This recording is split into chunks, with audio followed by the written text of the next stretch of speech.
વલસાડના ડુંગરીમાં વર્ષ 2021માં થયેલી કરોડોની સિગરેટની લૂંટ કેસમાં વોન્ટેડ આરોપી ઝડપાયો। 4 વર્ષથી નાસ્તા ફરતા આરોપી હિમરાજ ઝાલાની મધ્યપ્રદેશના દેવાસથી ધરપકડ। 6 આરોપીઓએ ખાનગી કંપનીના વાહનમાંથી 1.25 કરોડની સિગરેટની કરી હતી લૂંટ। વડોદરાના સાવલીમાં 17 વર્ષના સગીરનો આપઘાત। સામાન્ય ઝઘડામાં માઠું લાગતા કનોડા ગામના સગીરે ફાંસો ખાઈને જીવન ટૂંકાવ્યું। ગામના યુવકો સાથે મજાક મસ્તીમાં ઝઘડો થયા બાદ આત્મહત્યાનું પગલું ભર્યાનું આવ્યું સામે।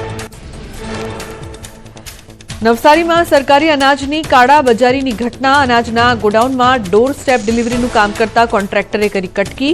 કોન્ટ્રાક્ટરના ઘરમાંથી ચોખાના 19 કટ્ટા પુરવઠા વિભાગે ઝડપ્યા।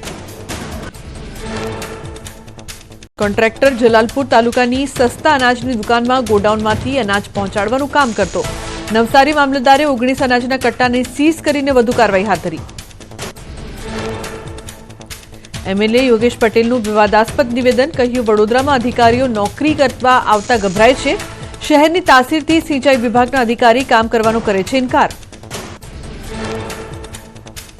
નવસારીના ચીખલીમાં વારી સોલાર કંપનીમાં સોલાર સેલ પ્લાન્ટનું ઉદ્ઘાટન કરાયું। મુખ્યમંત્રી ભૂપેન્દ્ર પટેલે કર્યું ઉદ્ઘાટન। કાર્યક્રમમાં કેન્દ્રીય ઉર્જા મંત્રી પ્રહલાદ જોશી સહિતના આગેવાનો હાજર રહ્યા। રાહુલ ગાંધીને પાર્લામેન્ટમાં ન બોલવા દેવાના આક્ષેપ સામે પ્રહલાદ જોશીનું નિવેદન। કહ્યું, તે પાર્લામેન્ટમાં માત્ર 10-15 મિનિટ માટે જ આવે છે, જેથી તેઓ કઈ રીતે આક્ષેપ કરી શકે કે તેમને બોલવા દેવાતા નથી। આઈઆઈએમ અમદાવાદનો 60મો પદવીદાન સમારોહ યોજાયો। ઇસરોના પૂર્વ ચેરમેન ડોક્ટર એસ સોમનાથ સમારોહમાં રહ્યા ઉપસ્થિત। અલગ અલગ ફેકલ્ટીના અંદાજે 630 વિદ્યાર્થીઓને પદવી એનાયત કરાઈ।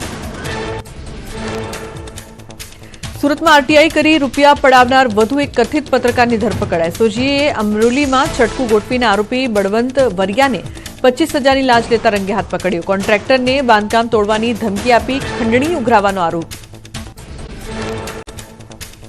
ગીર સોમનાથમાંથી ગાંજાનું આંતરરાજ્ય રેકેટ ઝડપાયું। મુંબઈથી ગાંજાનો જથ્થો વેરાવળ પહોંચી રહ્યો હોવાની બાતમી મળતા પોલીસે વોચ ગોઠવી 70,000ની કિંમતના 7 કિલો ગાંજો જપ્ત કરીને આરોપીની ધરપકડ કરાઈ। ગીરના ફાર્મ હાઉસમાં દારૂની મહેફિલ માણતા 5 લોકો પકડાયા। તાલાડાના ભોજદે ગામેથી ફાર્મ હાઉસમાં પોલીસે રેડ પાડી નશેડીઓને ઝડપ્યા। 5 રાજકોટના શખ્સો અને ફાર્મ હાઉસ સંચાલક સામે કાયદેસરની કાર્યવાહી કરાઈ। આવતીકાલથી 3 દિવસ માવઠાની હવામાન વિભાગની આગાહી। દક્ષિણ ગુજરાત સૌરાષ્ટ્રમાં પડી શકે છે વરસાદ। 31 માર્ચે નર્મદા તાપી જિલ્લામાં વરસાદ પડી શકે। 1 એપ્રિલે અમરેલી ભાવનગરમાં માવઠાની સંભાવના। 1 એપ્રિલે અમરેલી ભાવનગરમાં માવઠાની આગાહી। છોટાઉદેપુર નર્મદા સુરત તાપી વલસાડ નવસારીમાં સામાન્ય વરસાદની આગાહી। તો 2 એપ્રિલે સાબરકાંઠા અરવલ્લી મહીસાગર દાહોદ પંચમહાલ ખેડા આણંદ અને વડોદરામાં પડી શકે વરસાદ। આ વર્ષે ચોમાસું સારું રહેશે। હવામાન નિષ્ણાત રમણીક વામજાની મોટી આગાહી। 16 આને વરસાદ થવાનું અનુમાન। કહ્યું, અતિભારે ગરમી બાદ વાવાઝોડા આવશે। એપ્રિલ અને મે મહિનામાં માવઠા ત્રાટકશે। ખેડૂતો માટે સફેદ વસ્તુ થશે મોંઘી। 11મી એપ્રિલ આસપાસ આવી શકે છે આફત। આગ અકસ્માતના મોટા બનાવો બની શકે છે। નવરાત્રીના દિવસો પણ ભારે હોવાનું અનુમાન। 11મી સુધી વાતાવરણમાં મોટો પલટો આવશે।